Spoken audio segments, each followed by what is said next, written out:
Hey, friends, I'm Otis Gibbs. This is my buddy Andy Reiss.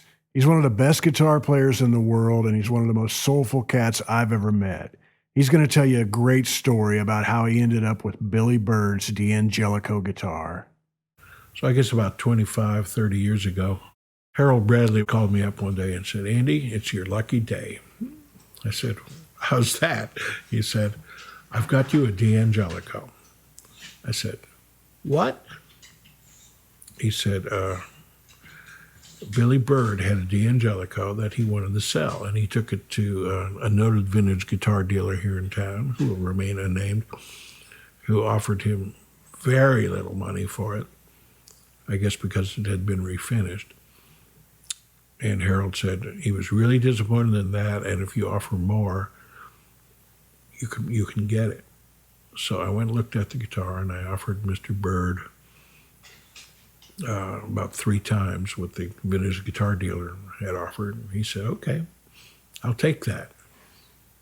So I bought it. And the story was Rusty Kershaw, Doug's brother, had found the guitar in a pawn shop in Texas in the 1950s and brought it to Nashville and sold it to Harold.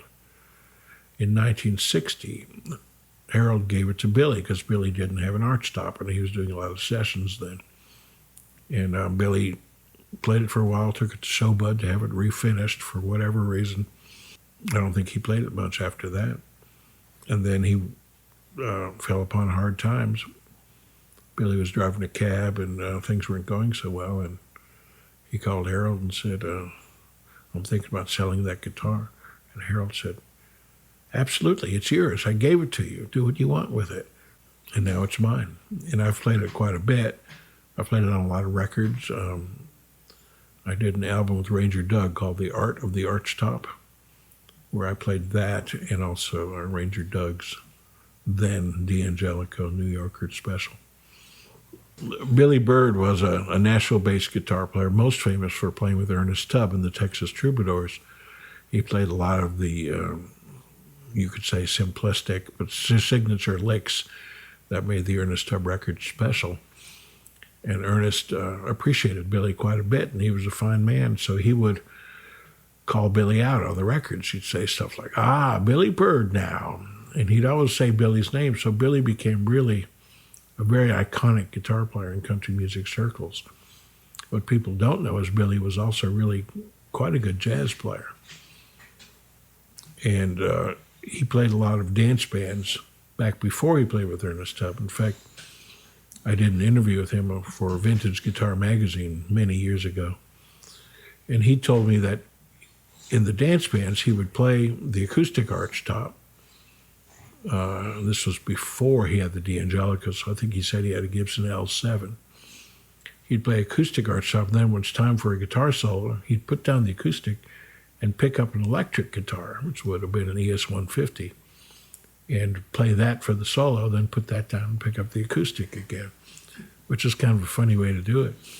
But he described to me the impact of hearing Charlie Christian play for the first time, because no one had really heard anyone play electric lead guitar before. And Charlie just completely wrote the book on that. Every guitar player today plays Charlie Christian licks, whether they know it or not. Probably the most influential guitar player of all time.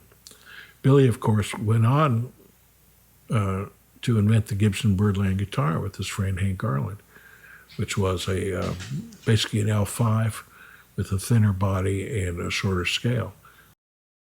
John D'Angelico was a luthier who lived in New York, an old Italian guy who came out of the Italian tradition. And his guitars are considered to be the Stradivari of Archtop guitars. Everyone was handmade, hand-carved tops, the finest woods. They're just magnificent beasts with a tone all their own.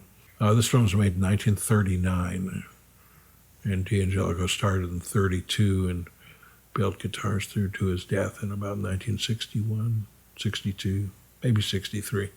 He made approximately, I think, about 1,000 guitars in his life, varying degrees of ornateness. And the other major hand builder of Archtops from that point was Stromberg, who I've referred to. Hank had a Stromberg, and Harold had a Stromberg that he owned to his death, a deluxe model. And they're amazing guitars. They're quite different from each other. The Strombergs have immense punch and power and low end, which makes them great rhythm guitars. The D'Angelicos are a little more, I don't know how to say it, a little more delicate in tone.